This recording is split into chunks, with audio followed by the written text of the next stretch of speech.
Buenas tardes, bienvenidos a esta segunda plática de la serie de pláticas sobre agroecología y complejidad que los doctores Ivette Perfecto y John Van der Meer han venido realizando estos 2 días en su visita aquí a la UNAM.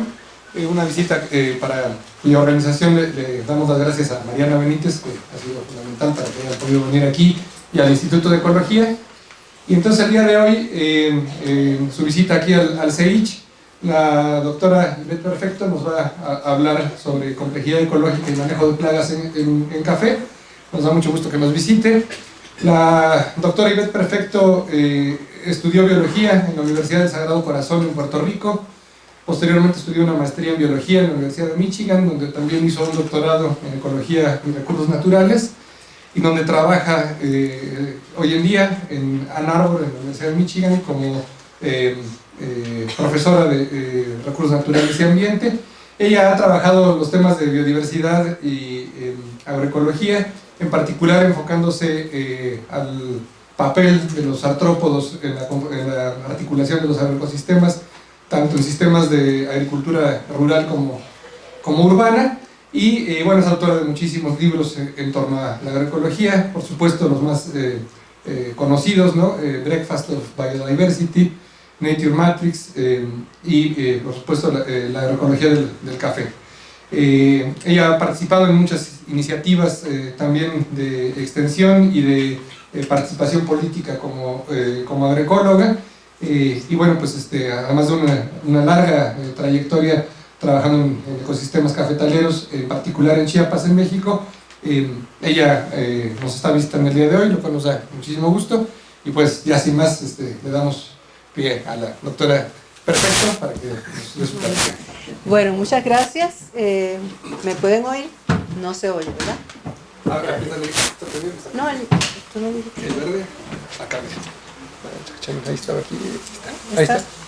Me falta que le den volumen. Ya. Ok, ¿ahora me pueden oír bien? Ok. Sí, yo puedo hablar hasta que me puedan oír allá, pero parece que tengo que usar esto para la grabación.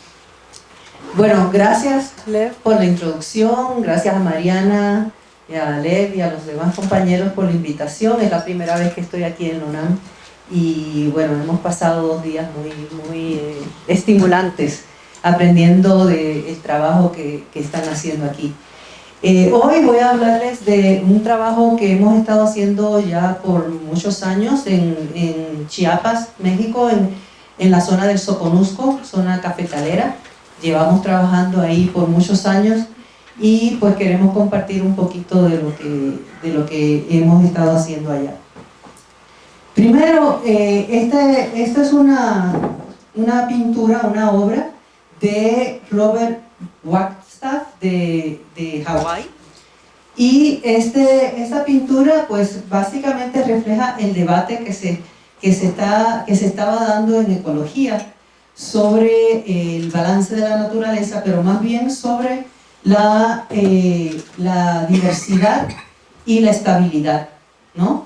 Y esto es un debate pues que lleva muchos años en ecología, y la idea era que un sistema con muchas especies es un sistema que es muy estable, ¿no? Mientras más diversidad hay, más estabilidad hay. Eso era lo que se pensaba antes, ¿no? Y básicamente se usaba la metáfora, o algunos de nosotros usábamos la metáfora de una red, ¿no? De araña, una telaraña, que mientras más hilitos tiene, más cerditas tiene, más fuerte y más estable es la tela de araña.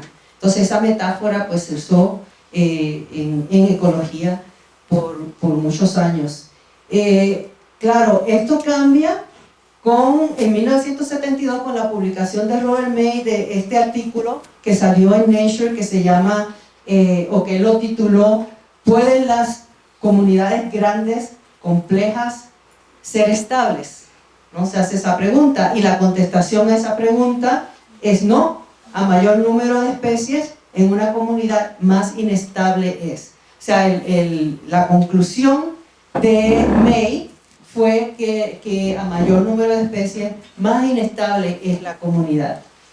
Por supuesto, esto le viró el mundo al revés a muchos ecólogos, ¿no? que estaban muy metidos, ¿no? en la idea de mayor estabilidad. Parece que no está funcionando ahora. ¿Funciona? Sí, mayor estabilidad, mayor número de especies, mayor estabilidad. Esto se conoció como la paradoja de May, ¿no? Esta paradoja, por supuesto, porque pues va contrario a lo que se pensaba anteriormente, y es una idea de que percoló el movimiento ambientalista, y todavía mucha gente pues tiene esa idea, ¿no? de que a mayor diversidad, mayor estabilidad. Y esta paradoja de May pues se puede resumir en esta gráfica que tiene el número de especies aquí y aquí el coeficiente de interacción, y básicamente dice que a medida que aumenta el número de especies, este coeficiente de interacción crítico, de donde se va de estabilidad a inestabilidad, pues se disminuye, ¿no? Entonces, esto básicamente aumenta la probabilidad de que a medida que se van añadiendo especies, de que esa comunidad sea una comunidad inestable. Y pues la metáfora tuvo que cambiar a una metáfora más como de una casa de tarjetas, ¿no? Mientras más tarjetas tú pones, pues más inestable se hace esa estructura. Ahora, ¿qué pasa si incluimos interacciones indirectas mediadas por el comportamiento?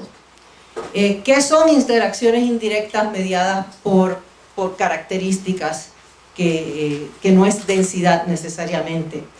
Bueno, esto es un ejemplo de una de esas interacciones indirectas mediadas por el comportamiento. Aquí tenemos una catarina que come áfidos, ¿verdad? Tenemos la mariquita o catarina, áfidos comen la mariquita, y la hormiga utiliza la miel que produce el áfido. Estas son interacciones directas, ¿no? Las que incluyó May en su modelo. Pero ¿qué pasa? Esta hormiga espanta los enemigos naturales que vienen a comerse a los áfidos.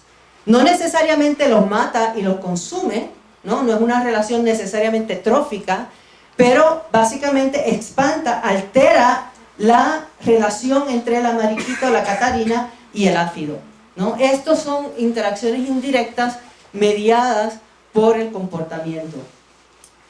Y bueno, en los últimos 10 años se han proliferado los estudios sobre este tipo de interacciones, y ha salido bastante literatura sobre la ecología del miedo, que es uno de estos tipos de interacción. Por ejemplo, aquí tenemos cebras comiendo tranquilamente, las hierbas, ¿no? en la pradera, en las sabanas en África, pero si se aparece un león, ¿no? su depredador, aunque el león no pueda comérselas o coma muy poquito, tiene de todas formas la mera presencia del león ahí, altera el comportamiento, cambia el comportamiento de las cebras y dejan de comer, ¿no? Están más pendientes, solamente pueden oler que hay un depredador por ahí y entonces cambian su comportamiento y comen mucho menos. Entonces eso tiene un efecto en la población de las cebras, aunque los leones no se puedan comer las cebras o se comen muy poquitas, ¿no? Entonces ese es el tipo de interacción, y estas interacciones pueden tenerse, ya sabemos que estas interacciones pueden tener efectos a nivel de la comunidad, efectos muy fuertes a nivel de la comunidad. Esto es un ejemplo del laboratorio de Smith, donde tenemos una araña que come saltamontes y prefiere esta gramínea, ¿no? Esta es una gramínea. ¿Y qué pasa? La araña se esconde en esta gramínea y el saltamontes puede sentir, puede oler que la araña está ahí y se pasa a comer más en los solidagos. Entonces, como hay una interacción aquí de competencia entre la gramínea y el solidago, esto altera la presencia de la araña, la mera presencia de la araña. No que la araña se esté comiendo los saltamontes, pero la mera presencia hace que haya una mayor herbivoría en el solidago y cambia la estructura, la composición de esa comunidad de hierbas en esa zona. Ellos hicieron un experimento donde le pusieron un pegamento en las mandíbulas de la araña, las ciolíceras de la araña, o sea que la araña está presente ahí pero no puede comer. Y sin embargo, eso tuvo un efecto muy fuerte en la composición de las especies. Y también la otra cosa, bueno, aquí muestro esa interacción, ¿no?, indirecta. Y eso hace entonces que haya un efecto positivo en la gramínea y negativo en el solidago, y altera entonces la composición de las plantas en esa comunidad. Y un último ejemplo que voy a darles de esto es el de la mariposa monarca que come asclepias. Y esta mariposa es atacada por parásitos protozoarios, ¿no? Entonces, ¿qué tenemos aquí? Estas son las interacciones tróficas directas, ¿no? Pero hay una interacción indirecta, que es que la asclepias produce un químico secundario, unos cardinaloides, que protegen, son secuestrados por la mariposa y la protegen contra los protozoarios. Pero ¿qué pasa? Hay un áfido que come la misma especie, y que cuando la especie de planta está atacada por el áfido, hace que la producción de cardinaloides sea menor, y tiene entonces un efecto de reducir este efecto indirecto primario. Entonces tenemos este efecto que es como hay como una cascada de efectos indirectos, ¿no?, aquí. Y este se le llama efecto de primer orden, efectos indirectos de primer orden, y le llamamos efecto indirecto de segundo orden. Entonces, la pregunta es, ¿qué pasa con el modelo de May cuando incluimos interacciones indirectas de primer y segundo orden? Bueno, aquí está, esto fue un artículo que salió hace poquito, el año pasado, del grupo de Bay Ray, creo que él es de Israel, no me acuerdo dónde son los otros dos autores, creo que de Harvard. Y ellos básicamente lo que hacen es usar el mismo modelo de May, pero incorporando estos efectos indirectos de primer orden y de segundo orden. Aquí tenemos los efectos que ellos incluyeron en el modelo, interacciones directas. Este es el modelo de May, básicamente incluyendo relaciones positivas y negativas. Interacciones indirectas de primer orden, aquí tenemos, esta especie está afectando la interacción entre 1 y 2, y especie 4 está afectando la interacción entre 2 y 3. Y aquí tenemos interacciones de segundo orden, ¿no?, donde la especie 3 afecta la interacción entre 1 y 2, pero la especie 4 afecta ese efecto que tiene la especie 3 en la interacción entre 1 y 2. ¿Qué pasa entonces cuando incorporamos eso en el modelo? Cuando ellos lo incorporan, bueno, este es el mismo resultado de May cuando se incorporan las relaciones directas.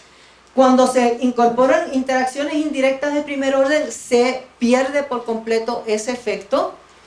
Y cuando se incorporan las de segundo orden, es el reverso. O sea, que a medida que va aumentando el número de especies, el valor crítico de la interacción aumenta. O sea, tiene que ser un valor crítico más alto, lo que hace que se pase, esta es la zona de estabilidad, a la zona de inestabilidad, hace menos posibilidad de que se vaya de una zona de estabilidad a una zona de inestabilidad. O sea que a mayor número de especies, más estable es la comunidad cuando se incorporan estas interacciones indirectas. Y también otra cosa que ellos encontraron bien interesante, esto es lo mismo que les dije, que lo que ellos encontraron, ¿no? Este es el valor de la interacción combinada de efectos de primer y segundo orden, y este es el número de especies, ¿no? Entonces este es el borde superior, pero ellos encontraron un límite inferior también. O sea, es interesante, ¿no? Porque lo que están diciendo aquí es que cuando hay este tipo de interacciones indirectas de primer y segundo orden, hay un número mínimo de especies que se requiere para mantener esa comunidad como una comunidad estable, ¿no? Se necesitan más especies para que esa comunidad sea una comunidad estable. Bueno, esto como a medida de introducción y como para estimular, ¿no?, lo que les voy a hablar ahora, que es de un sistema real, lo que nosotros hemos estado estudiando en los cafetales, en el Soconusco, y la complejidad ecológica en términos de control, lo que nosotros llamamos el control autónomo de plagas en café. Estas son 3 plagas importantes en café: la broca, la roya y escamas, que es la escama verde, que puede también convertirse en plaga. Y vamos a ver entonces qué sucede con estas plagas, con estos insectos, ¿no?, en este sistema. Primero, este es en Finca Irlanda, es una finca orgánica bastante diversa en el Soconusco, y ahí tenemos una parcela de 45 hectáreas. Es una parcela muy grande donde todas las plantas, los árboles, están mapeados, georreferenciados, identificados, y es una parcela que va desde más o menos donde nosotros tomamos esta foto hasta casi donde se ven estos arbolitos aquí. O sea, muy, muy grande, de 45 hectáreas. Y como les dije, todos los árboles están georreferenciados, identificados. Estos puntitos grises aquí representan los árboles que hay en esa parcela. Y hemos encontrado, cuando empezamos el estudio, habían 11.000, más o menos 11.000 árboles en la parcela. Eso se redujo en el 2007, entre 2007 y 2008, hubo un corte de árboles, y entonces se redujo como a 7.000 árboles de 90 diferentes especies. Es muy, muy diverso, 90 diferentes especies de árboles, pero una distribución bastante uniforme. Estos árboles son sembrados, ¿no? Entonces tienen una distribución bastante uniforme. Aquí pueden ver una foto de un área de esta finca. Y lo que nosotros hicimos en esta parcela fue identificar, uno de los trabajos que se hizo fue identificar de todos estos 11.000 árboles que habían al principio, dónde se encontraba anidando la hormiga azteca sericiazur, que es una especie que habíamos observado que puede jugar un rol importante en el control de la broca. Entonces, esta parcela que está aquí, esta es la misma parcela, pero aquí hemos identificado los árboles donde se encuentra la hormiga azteca, y simplemente los colores reflejan agrupaciones, ¿no?, para que se puedan distinguir bien las agrupaciones. Como ustedes pueden ver, la distribución aquí de la hormiga azteca, que es esta que está aquí, no es una distribución uniforme, no es una distribución al azar, aleatoria, es una distribución agrupada, ¿no? Y entonces nos preguntamos, ¿cómo emerge, o sea, cómo se da ese patrón de esa distribución agrupada? John habló un poco sobre esto en la charla anterior, y nosotros argumentamos que este es un patrón autoorganizado que se da porque la forma en que se va expandiendo la hormiga es que es una hormiga arbórea, necesita árboles para anidar. Entonces anida en un árbol, digamos en este árbol que está aquí, y luego llega un punto en que por alguna razón cuando va creciendo la colonia tiene múltiples reinas, y entonces se lleva una reina con un grupo de obreras y establecen otro nido en otro árbol. Y así se va expandiendo esa colonia, ¿no? Y se van formando agrupaciones de estas colonias. Pero ¿qué pasa? Si fuera así, si ese fuera el único proceso, todo estaría lleno con la hormiga, ¿no? Entonces tiene que haber algún proceso de regulación que esté limitando la expansión de las colonias. Y nosotros propusimos que esa regulación o esa represión en términos de Turing, del proceso de formación de patrón espacial de Turing, que esa represión o control pues viene de un parásito que es una mosca en la familia Foridae. Entonces un fórido que ataca a la hormiga usualmente deposita un huevo en la base de la cabeza de la hormiga y cuando eclosiona la larvita se mete dentro de la cabeza de la hormiga y empieza a comerse lo que está dentro de la cápsula cefálica de la hormiga. Aquí pueden ver, por ejemplo, cuando la mosquita está lista para salir, esta es la cabeza de la hormiga. Cuando está lista, cuando empuja la mosquita, se le cae la cabeza a la hormiga. Por eso se le llama mosca decapitadora, porque se le cae la cabeza a la hormiga y entonces de ahí sale la mosquita. Bueno, esta mosquita tiene un efecto en el comportamiento de la hormiga. O sea, tiene un efecto directo, ¿no? Porque es un parásito y mata a la hormiga, pero las hormigas son eusociales, ¿no? Y si tú matas, o sea, esta especie en particular tiene cientos de miles de individuos en una colonia, ¿no? Entonces, 2 o 3 hormigas que mueran en una colonia, pues no tiene un impacto muy grande en esa población. Pero, ¿qué pasa? Altera el comportamiento de la hormiga. Entonces, cuando está el fórido presente, cuando la mosca está presente, la hormiga baja su actividad.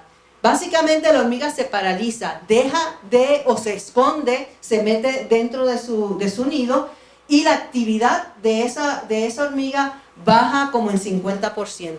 En algunos casos mucho más. En este caso que tenemos el trabajo de Stacy Philpott, vemos que baja como en un 80%, en un 50% la actividad de la hormiga cuando está presente el fórido, cuando el fórido está atacando. Bueno, eso simplemente para empezar con el patrón espacial que se encuentra en estos cafetales, que está dirigido por esta relación entre la hormiga y el fórido, de lo que habló John parcialmente ayer. Aquí tenemos pues el patrón espacial que les mencioné. Como resumen, se van formando estas agrupaciones con la expansión de la hormiga, pero ese es el proceso de expansión, y luego el proceso de represión que viene, potencialmente de los fóridos, aunque hemos identificado otros 2 factores que pueden causar esa represión, pero inicialmente pues era el fórido. Ok, ahora pongan eso aquí atrás de su cabeza, ¿no? Lo van a sacar dentro de un ratito. Ahora vamos a ver qué pasa con las plagas potenciales, ¿no? en estos cafetales. Primero la broca. La broca es un curculiónido muy pequeñito, es un coleóptero muy pequeñito, causa este daño, es una plaga de café importante porque daña el fruto, ¿no? Y entonces es una plaga directa, ¿no? Del fruto del café. Se tarda como 1 hora, la broquita, aquí ven el insecto, se tarda como 1 hora en hacer un huequito suficientemente grande como para meterse completamente dentro del fruto y estar protegido de depredadores, ¿no? Aquí vemos la hormiga azteca y pueden ver aquí cómo la azteca agarra la broquita y la tira, la bota. Y este es el trabajo de Estelí Jiménez Soto, que hizo su licenciatura, su trabajo de licenciatura en Chapingo con nosotros, y entonces ustedes pueden ver que el efecto no es un efecto directo, letal, ¿verdad? Aunque sí ocurre. O sea, la hormiga sí se come la broca, de vez en cuando se la lleva al nido, pero en general hacen esto, simplemente la botan. Esta hormiga está forajeando constantemente en algunas de las plantas de café, y entonces cuando ve la broca, ya sea así en una hoja como cuando está en el frutito, ¿no? Tratando de meterse dentro del fruto, pues la azteca la encuentra y la bota o se la lleva. Una vez bota, la depredación ocurre aquí en las hojas y eso, pero una vez la bota, pues hay otras hormigas en el suelo que depredan en la broca. Aquí vemos, por ejemplo, este es Huasmania aeropunctata, una hormiguita muy chiquita que penetra en los frutos. Entonces, cuando se caen frutos que tienen broca dentro, también pueden ser depredados por esta hormiga. y aquí vemos una Wasmannia llevándose la broquita. Bueno, entonces lo que nosotros estamos proponiendo es que estas agrupaciones de azteca son como una especie de sumidero en la población de broca, ¿no? Que estas agrupaciones de azteca, cuando llega la broca ahí, no puede sobrevivir, ¿no? No puede reproducirse, no puede sobrevivir. Y entonces representa, en parte mediado por ese comportamiento que tiene la azteca, pues representa un sumidero. Esto nosotros no lo hemos cuantificado, no es un estudio que se ha hecho de población, pero estamos sugiriendo, si alguien tiene interés en trabajar en el sistema, estamos sugiriendo que estas agrupaciones de aztecas son sumideros para la población de la broca. Bueno, segunda plaga es la escama verde, ¿verdad? La escama verde es un hemíptero que está asociado con la hormiga azteca. Tiene una relación similar a la que lo conté con los áfidos, ¿no? Anteriormente que di el ejemplo de áfidos para las interacciones indirectas.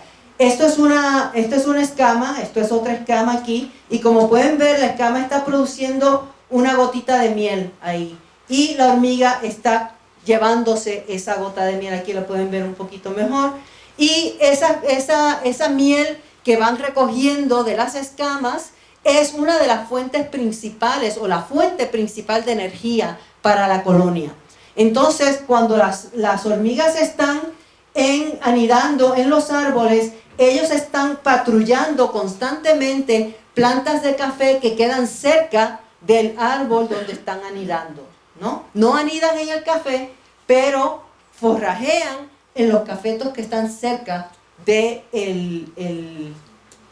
árbol donde están anidando. Y aquí pueden ver la hormiga básicamente cuidando las escamas. Ellos espantan cualquier depredador que llegue cerca de la escama. Depredador y parásitos también, parasitoides. Y bueno, estas son plantas que tienen altas densidades de la escama. Cuando está presente la hormiga, la escama puede subir a unas densidades bastante altas. Entonces, estas agrupaciones de azteca representan áreas donde hay una alta densidad de las escamas.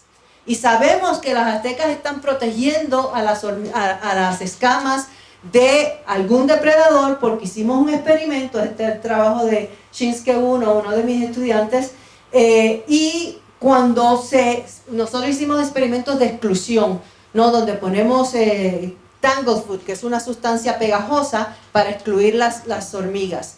Entonces, en ramitas con tanglefoot, donde se excluyen las hormigas, y ramitas sin tanglefoot, donde las hormigas pueden llegar. Y todas estas son ramitas que tienen escamas, ¿no? Y aquí pueden ver que a los 20 días, un poquito más de 20 días de haberse puesto el tanglefoot, el tratamiento, básicamente la diferencia es bien dramática entre las ramitas que tienen, donde están las escamas que tienen acceso, las hormigas tienen acceso a ellas y están protegiéndolas, versus las donde no llegan las hormigas, ¿no? Entonces hay un depredador muy eficiente que está comiéndose las escamas, y ese depredador es esta catarina. Es una catarina, se llama Azaea hormiguera, y es el depredador principal de las escamas, por lo menos en estos cafetales. ¿Qué pasa? Esta es la larva de la catarina. Esta larva, como pueden ver, está cubierta por una pelusa blanca, es como una seda blanca. Obviamente, el propósito de esta seda es la protección, ¿no? Esta seda blanca protege la larvita de la acción de las hormigas. Entonces, eso quiere decir que esta larva que come escamas puede estar en áreas donde las hormigas están patrullando, donde las hormigas están protegiendo a las escamas, y las hormigas no pueden hacer nada en contra de esta larva. En ocasiones nosotros hemos visto esto, es muy raro que las hormigas le presten atención a la larvita. Casi siempre simplemente le pasan por el lado y no hacen nada. Pero de vez en cuando hay una densidad bien alta de estas larvas en los arbustos de café, las hormigas tratan de matarla, pero no pueden. Nunca hemos visto un caso exitoso, ¿no? Que las hormigas puedan matar a la larva. Simplemente las hormigas se llenan las mandíbulas de toda esa pelusa blanca y pasan el resto de la tarde limpiándose las mandíbulas. En fin, esto hace que esta larvita pueda estar presente en estas aglomeraciones de donde están las hormigas y donde hay una densidad bien alta de escamas. Esto es un sitio perfecto para ellas, ¿no? Porque su alimento son escamas. Y las hormigas están protegiendo las escamas de todos los otros depredadores y parásitos que hay. Entonces la población de escamas incrementa, es bastante alta y ellas tienen bastante comida. Pero no solamente eso, sino que las hormigas también, porque ellas están espantando todos estos parasitoides que llegan a atacar las escamas, espantan los parasitoides que vienen a atacar la larva. Sin darse cuenta, porque las hormigas no pueden diferenciar entre un parasitoide, una avispita que viene a atacar la larva del coccinélido versus una avispita que viene a atacar la escama. Están todos juntos ahí en el mismo sitio, esta larva está comiendo escamas, viene un parasitoide, las hormigas los espantan, ¿no?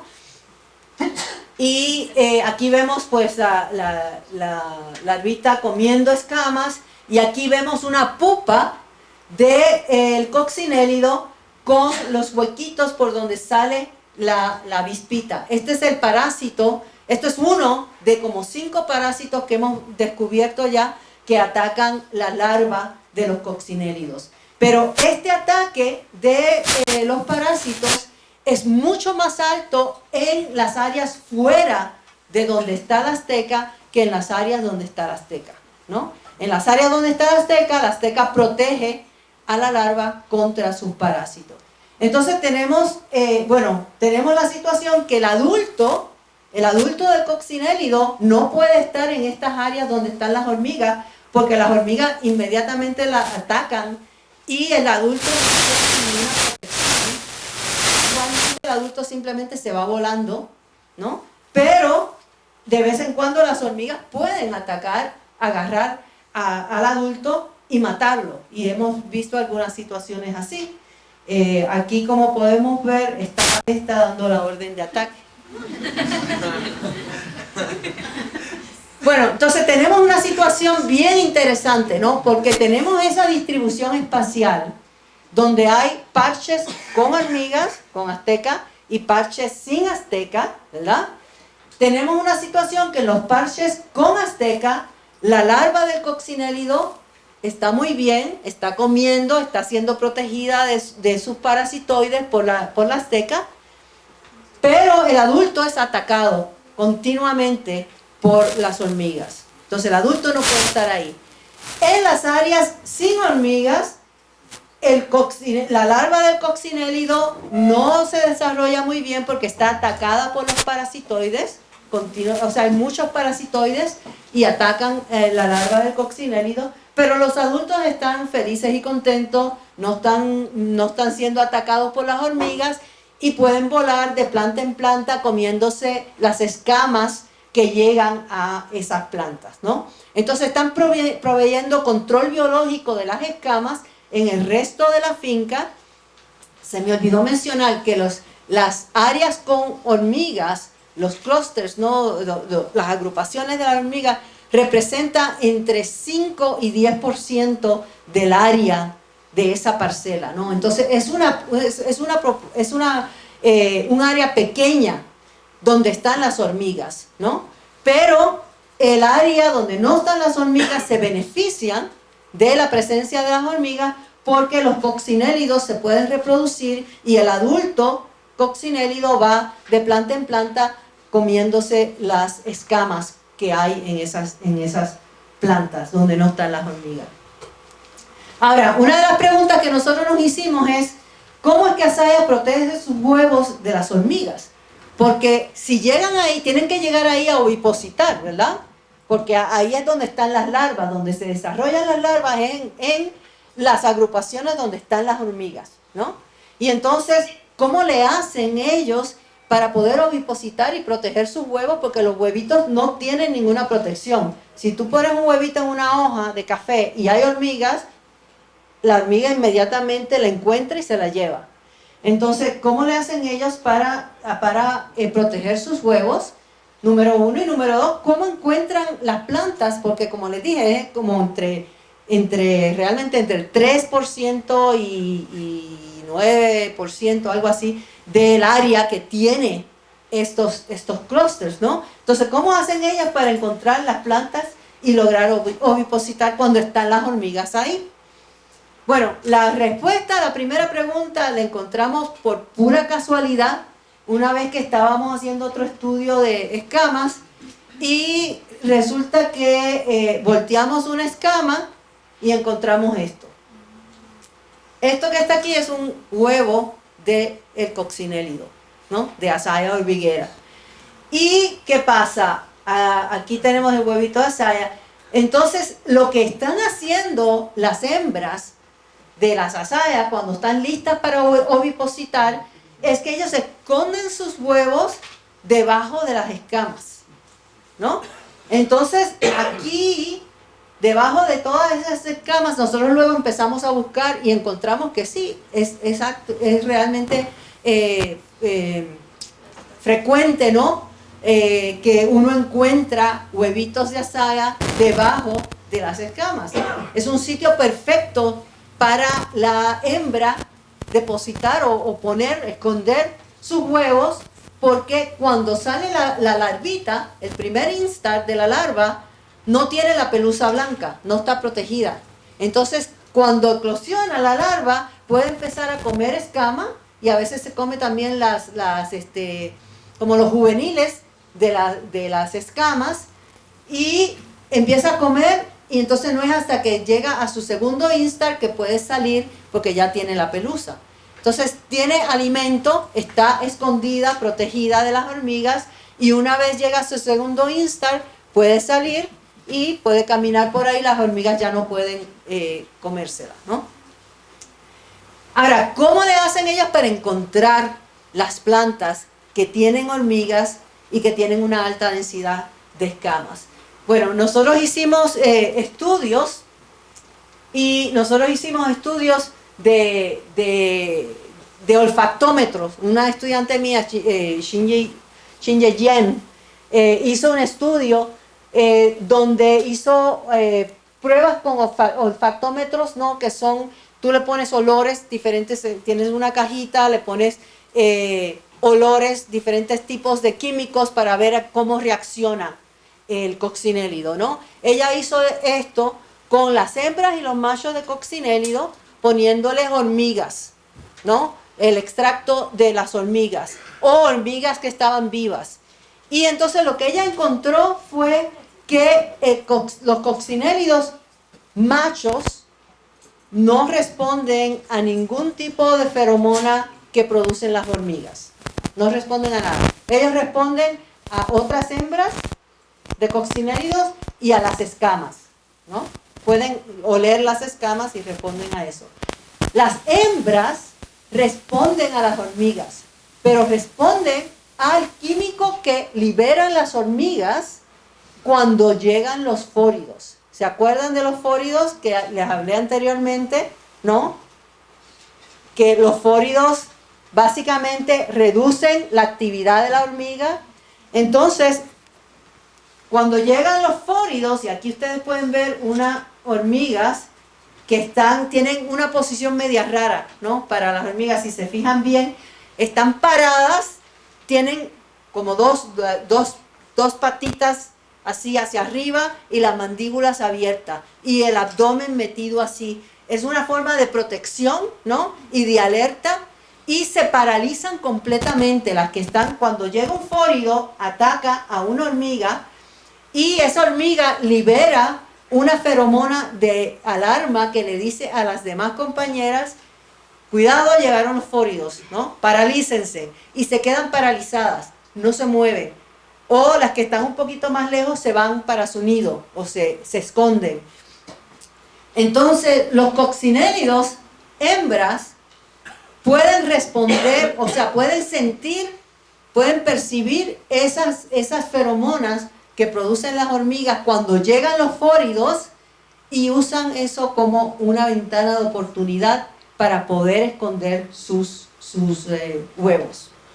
Entonces, aquí pueden ver la posición que toma la hormiga cuando llega el fórido y se acuerdan de la relación que hay, ¿no?, en términos de la disminución en la actividad de las hormigas.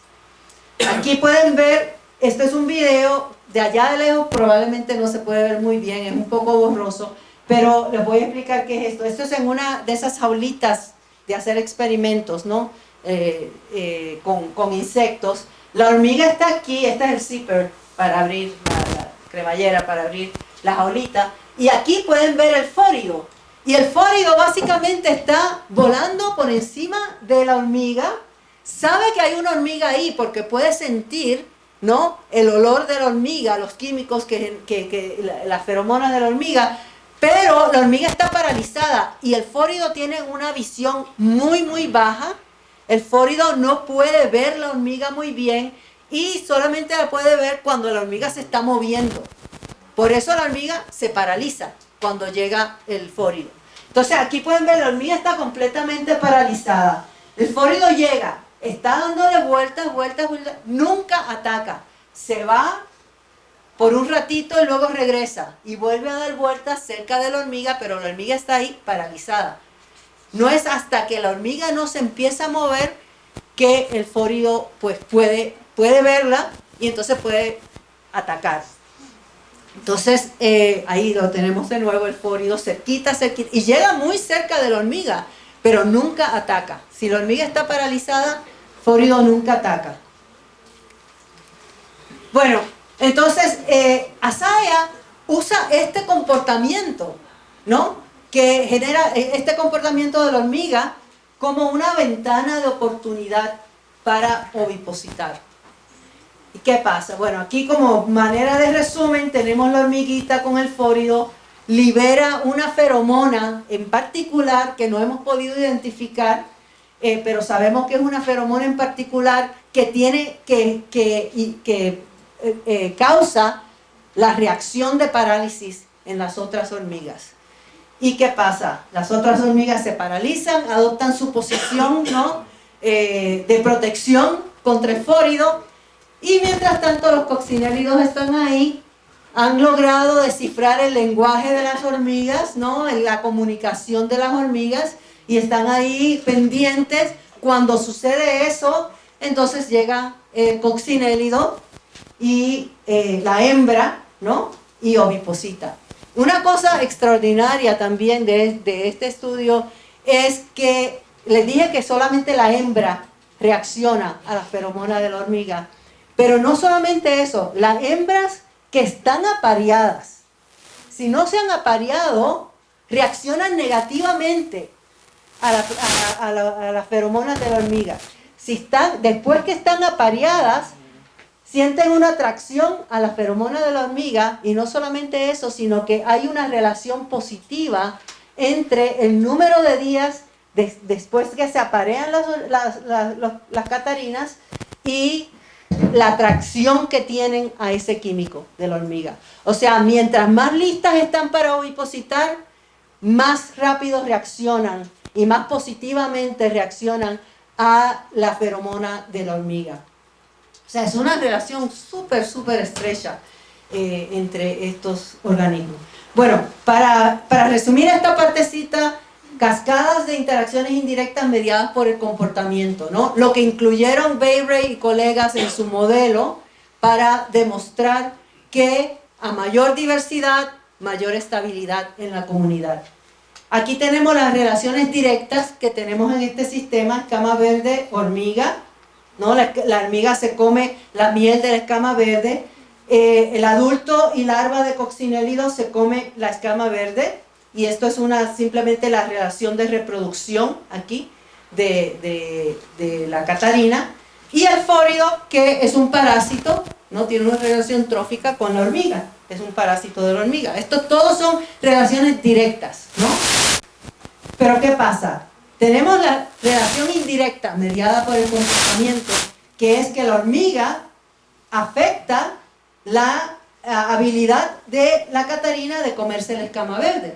O sea, la hormiga está ahí protegiendo la escama verde y afecta la habilidad del adulto, no de la larva, pero sí del adulto, de comer escamas. Y también afecta la habilidad de reproducción, ¿no? Porque la catarina llega a los sitios para ovipositar, pero si la hormiga está ahí activa, no puede ovipositar. Entonces tiene un efecto indirecto mediado por el comportamiento. Esto es el efecto de primer orden, pero también hay un efecto de segundo orden, ¿no? Y es el efecto del fórido. El fórido afecta la habilidad de la hormiga de afectar la habilidad del coccinéllido de reproducirse o de comer escamas, ¿no? Entonces es una interacción de segundo orden que se encuentra en el sistema también. Quiero decir que estas interacciones realmente no son tan raras. O sea, hay muchos organismos que tienen parásitos que son fóridos y ellos tienen una reacción a la presencia del parásito, ¿no? Cambian su comportamiento para protegerse de los parásitos. Las relaciones de miedo, cuando hay un depredador presente, son relaciones súper comunes en la naturaleza. Entonces, este tipo de interacciones de segundo orden, de primer orden y de segundo orden, son interacciones bastante comunes en la naturaleza. Por lo menos yo argumentaría eso. Finalmente, el último cuento, y ya rapidito para terminar, es de la roya. Y tenemos que la roya también está relacionada con este sistema de Azteca.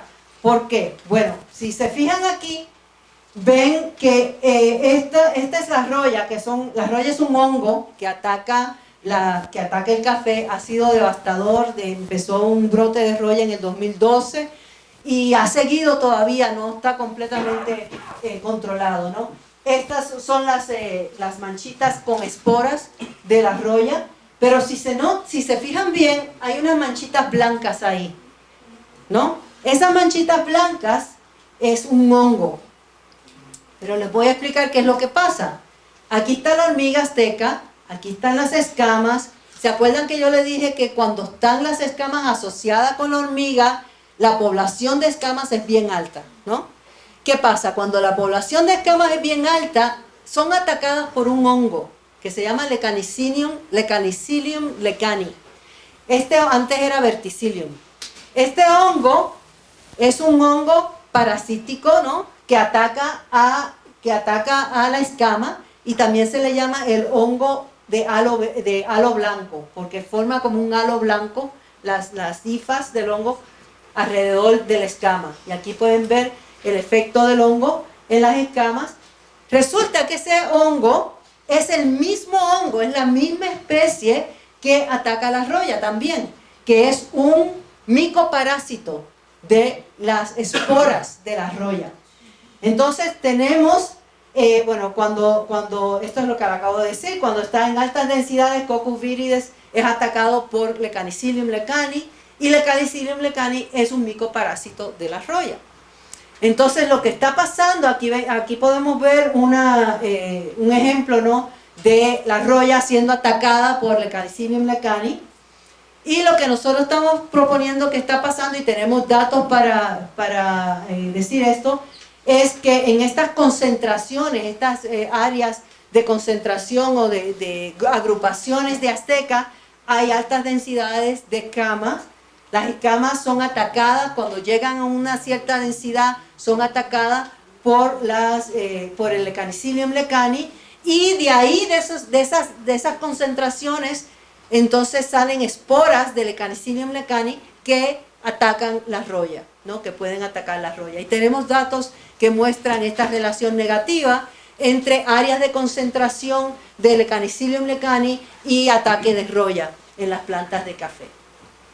Entonces, como a medida de conclusión aquí, tenemos primero que las agrupaciones de azteca pueden ser sumideros para las poblaciones de roya, Y esto de broca, y esto hasta cierto punto mediado por ese comportamiento que les dije que tiran, no se las comen, sino que las tiran al suelo. Las agrupaciones de azteca proveen un refugio para las larvas del depredador de las escamas, el cual controla las escamas en el resto de la finca. Y los fóridos facilitan este proceso mediante estas interacciones indirectas mediadas por el comportamiento. Y finalmente que las agrupaciones de azteca son fuente de Lecanicilium lecani, que es un control biológico de la roya. Entonces tenemos esas tres plagas, ¿no?, que de alguna forma están siendo controladas, o por lo menos no que estén controladas al 100%, pero están siendo afectadas negativamente por esa relación con la azteca. Entonces, cuando me preguntan los agricultores qué controla las plagas en el agroecosistema de café, ¿qué ustedes creen que yo les puedo responder? La biodiversidad y complejidad ecológica del sistema. Eso es lo que controla las plagas en café. Esto tiene, obviamente estoy hablando de plagas de café, tiene implicaciones muy prácticas, ¿no? Ustedes saben que se está dando, bueno, desde hace tiempo se da una intensificación, la tendencia a intensificar los cafetales de sistemas muy rústicos o muy diversos a sistemas de monocultivo. Sabemos que se pierde diversidad cuando se intensifican los cafetales. Ahora con la roya en el Soconusco se está dando de nuevo otro proceso de intensificación de cafetales. Están renovando los cafetales, eliminando sombra, etcétera, etcétera. ¿Qué pasa cuando uno convierte un cafetal diverso a algo como así, sin nada de árboles? Bueno, por lo menos una de las consecuencias es que se va a perder la hormiga azteca, porque la hormiga es arbórea y necesita árboles para anidar.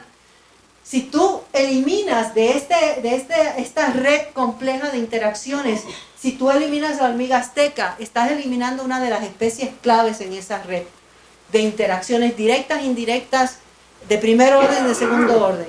Entonces esta red puede colapsar y puede ser que eso resulte en el brote de plagas como las escamas, como la broca, como la roya, etcétera, etcétera, ¿no?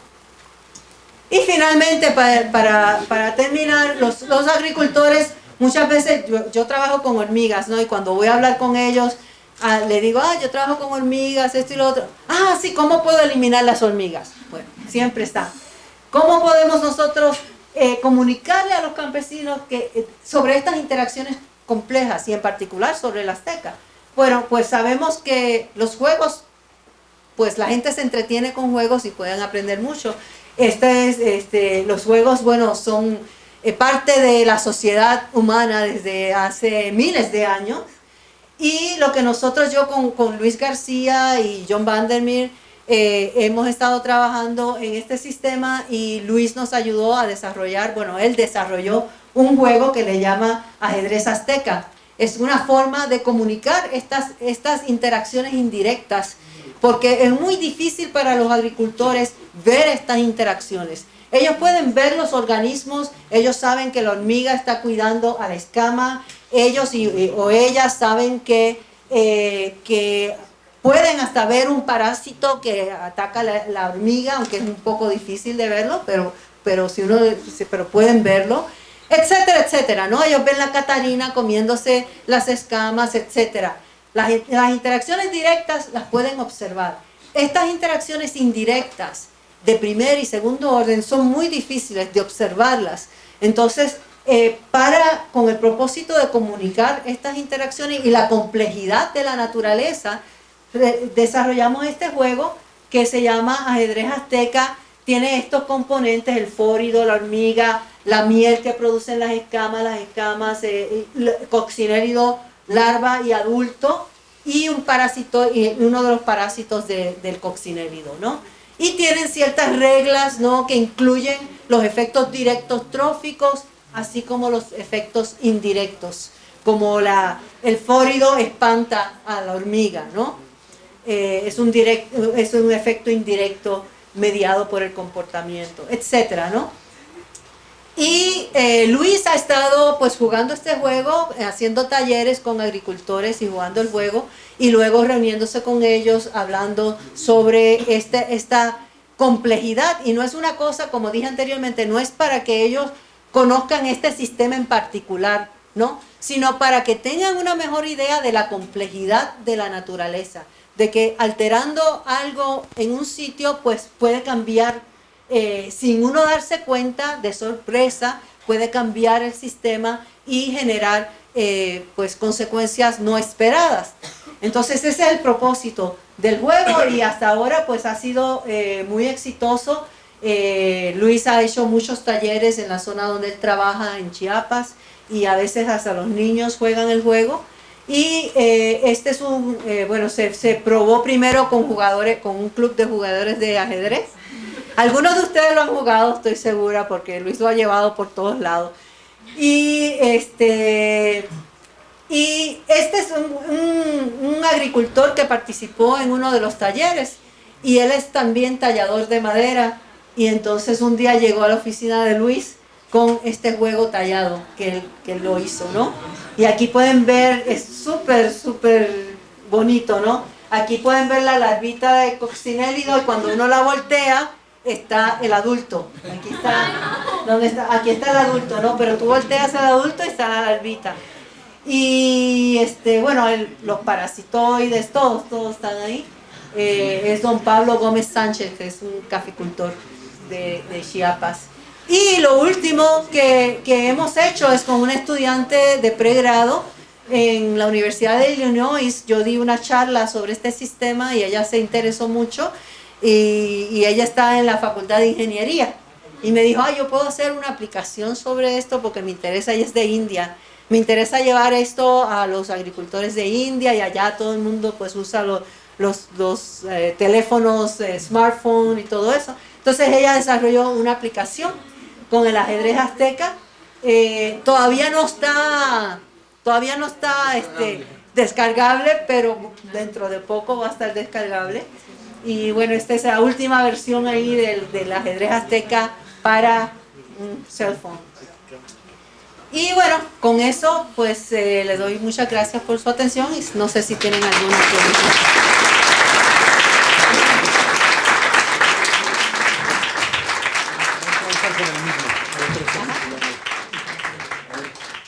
Aquí,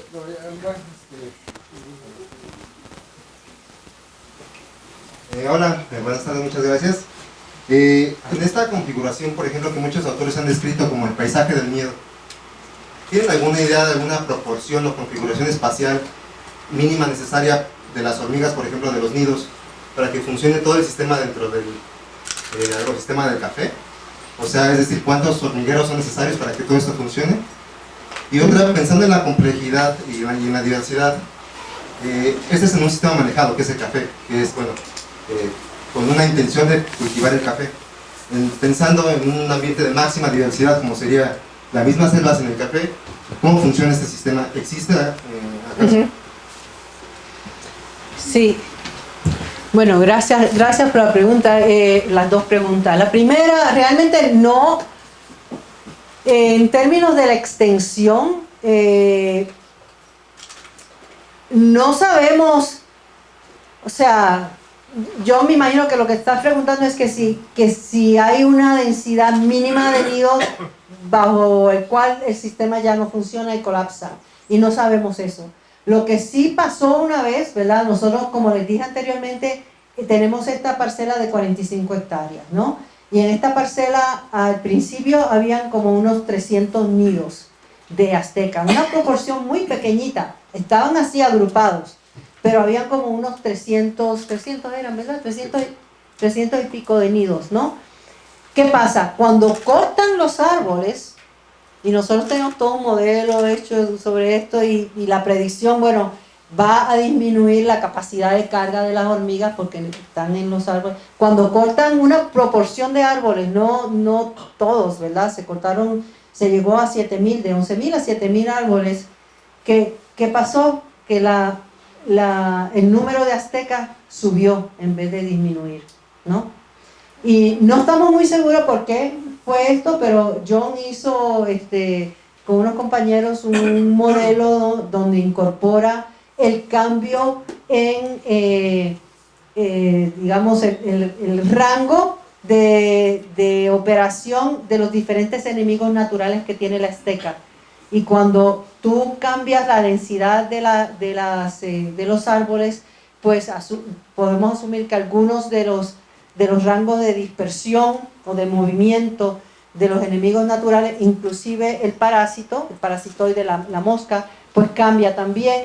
Entonces, eso genera un patrón similar, o sea, un incremento en la densidad de azteca en vez de una disminución en la densidad de azteca. Pero no colapsó el sistema por la eliminación de algunos árboles. No sabemos, la respuesta a tu pregunta es que no sabemos cuál es, digamos, el límite del número de aztecas que se necesitan para mantener, el número de nidos de azteca que se necesitan para mantener. Pero es una buena pregunta y sería bueno tratar de ver si podemos llegar a eso. La otra pregunta es sobre el sistema natural. Lo que nosotros pensamos es, obviamente, el café fue introducido hace 100, 200 años, ¿no? a esta región. Entonces, ¿cómo se dan estas interacciones tan estrechas, ¿no? Que obviamente han evolucionado y se necesita tiempo para esa evolución, ¿no? De estas relaciones. Y lo que pensamos es que los componentes, excepto por el café y la escama tiene una distribución pantropical y no sabemos dónde se originó, pero sí sabemos que tiene una distribución en todos los trópicos. Pero todos los demás componentes, la hormiga, la saya, ¿no? El fórido, son nativos. Y lo que nosotros pensamos es que este sistema evolucionó en el sistema natural, ¿no? En la selva tropical, ¿no? Y que cuando se dan las plantaciones de café, hay un recurso que la escama puede explotar y la escama se muda, ¿no? a estas plantaciones y luego el sistema entero se va mudando también. Las hormigas pues obviamente van a cuidar a las escamas y los cocinerídeos comen las escamas. También pudo haber evolucionado con otra escama, no la misma especie, pero con otra especie. Pero sí estamos casi seguros que el sistema evolucionó en el sistema natural. Y de ahí se movió al cafetal, el sistema manejado. Hola, yo tengo una duda.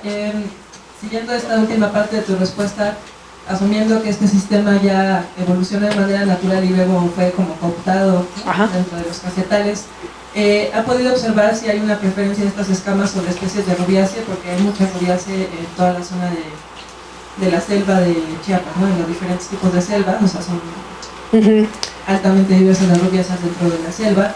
Entonces no sé si han podido ver si, por ejemplo, dentro de los árboles que había en esta finca, que asumo que algunos podían ser rubiáceos, sí. Si había una preferencia, ¿no? para rubiáceas. El crecimiento de escamas y bueno, esa preferencia que existió desde antes de que llegara el café, que es una rubiácea, pues entonces luego fue trasladada al café.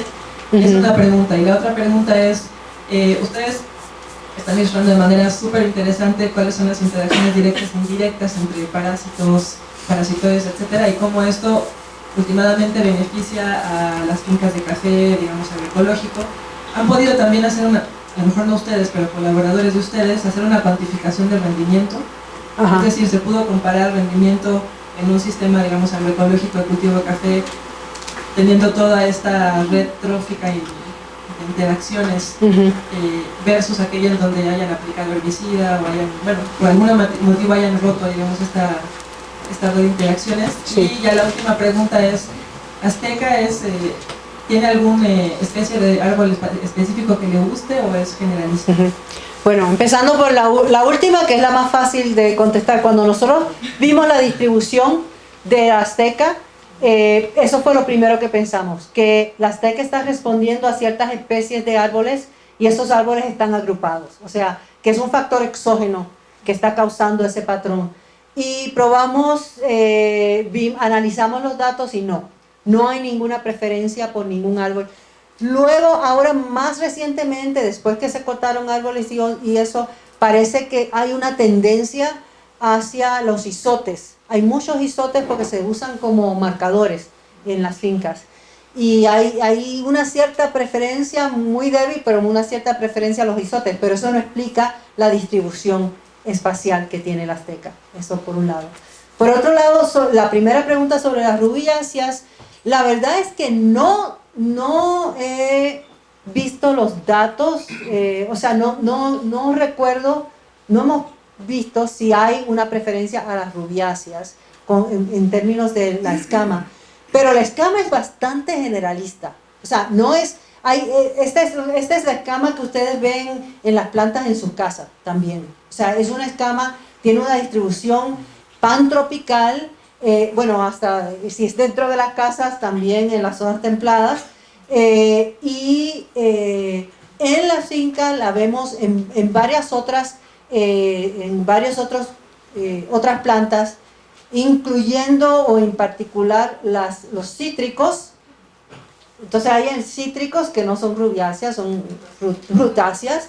Hay también en el hibiscus, hay muchas, hay también en el isote. O sea, hay ciertas plantas que tienen muchas escamas, pero las escamas tienden a ser bastante generalistas, ¿no? Y la otra pregunta, la otra pregunta era sobre el rendimiento. Bueno, nosotros no hemos tomado directamente datos de rendimiento, pero sí hemos trabajado con Lorena Soto Pinto, combinamos algunos de los trabajos. Ella trabaja en Ecosur San Cristóbal y ella tiene datos de rendimiento que muestran que básicamente el rendimiento máximo en fincas pequeñas, o sea, en parcelas de campesinos, en la zona ay, ¿dónde fue que trabajó ella? Es en Chiapas, pero ahora no me acuerdo dónde. Chilón.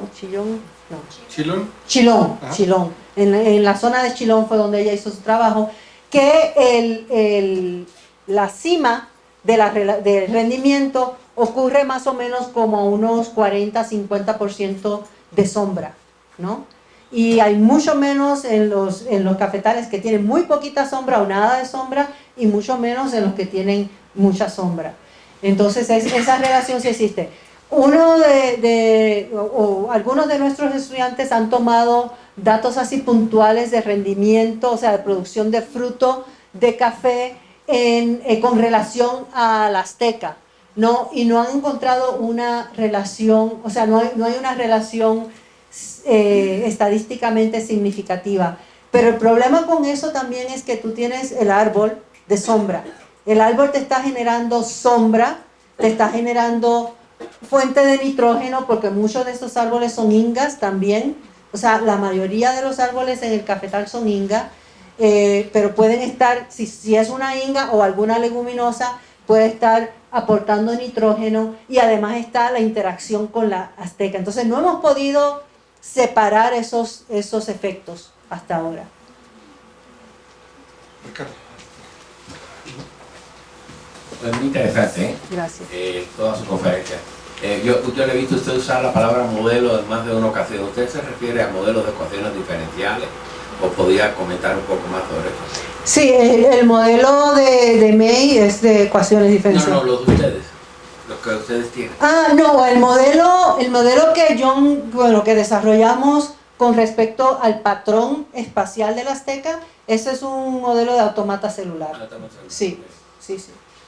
Y ¿Por qué no les ha gustado hacer modelos de difusión, digamos, más? Son complicados. Pero bueno, se podrían usar modelos de difusión seguramente. Yo no sé, John es el teórico del grupo, entonces tal vez él puede contestar eso. No hay ninguna razón.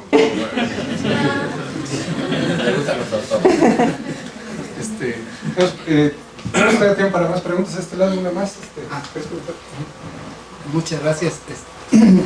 Primero, pues, es un placer escucharlos a ustedes, porque yo les quiero compartir una experiencia en donde la estrategia que uno maneja como productor puede dar algunas soluciones.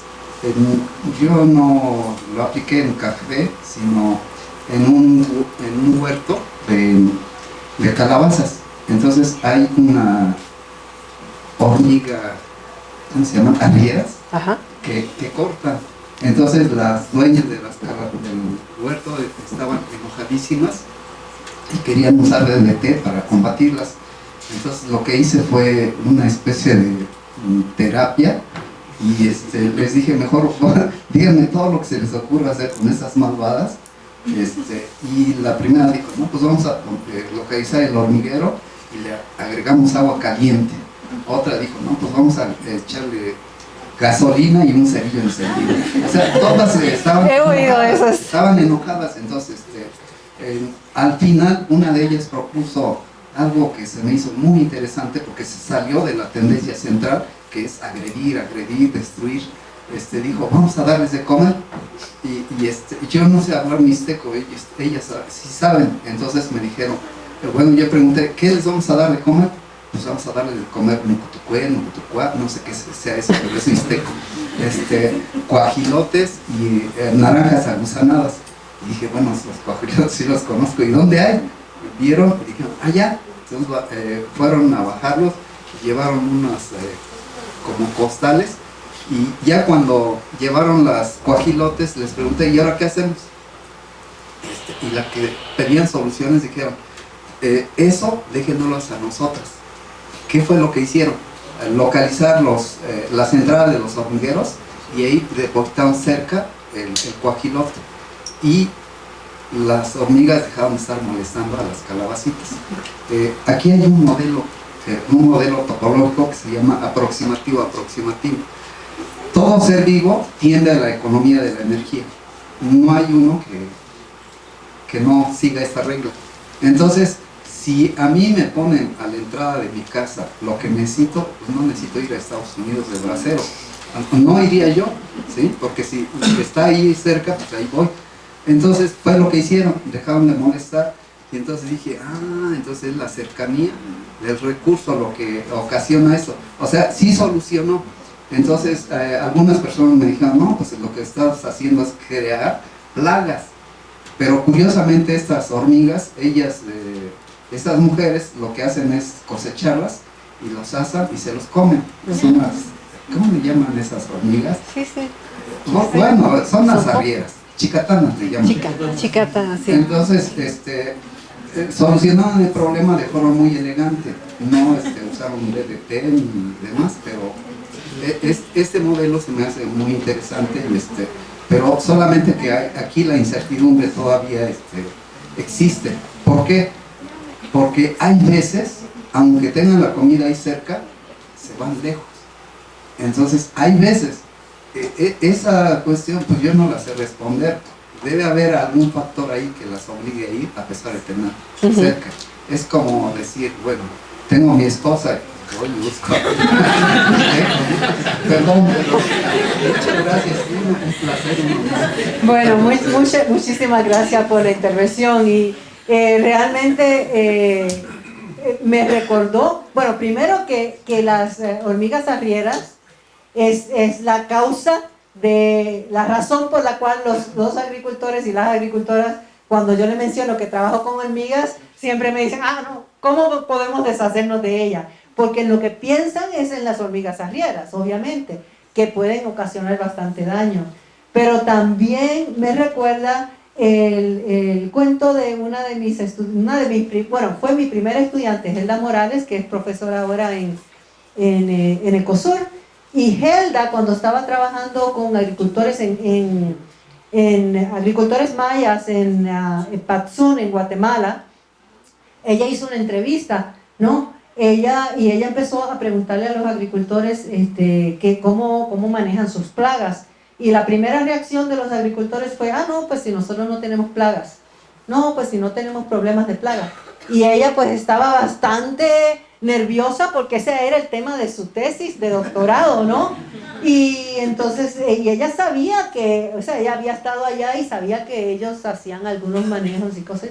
Entonces se le ocurrió decir, bueno, ¿qué insectos usted tiene en su milpa? Ah, bueno, tenemos tal cosa y tal cosa y tal cosa. Una lista larguísima de insectos, muchos de los cuales son considerados plagas. Y entonces ella preguntó, ¿por qué no consideran esto plaga, no? O sea, eso pasó a ser parte de su trabajo de investigación. Pero en esas entrevistas surgieron respuestas bien interesantes. Y una de ellas fue, ay, bueno, pues los insectos comen poquito. Lo que yo hago es que siembro un poquito más para ellos. Ellos también tienen derecho de comer.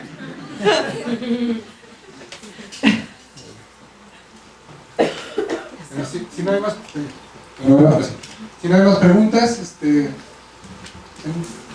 bueno, pues sin más, le agradeceríamos mucho a Ivette por esta invitación. Gracias a ustedes.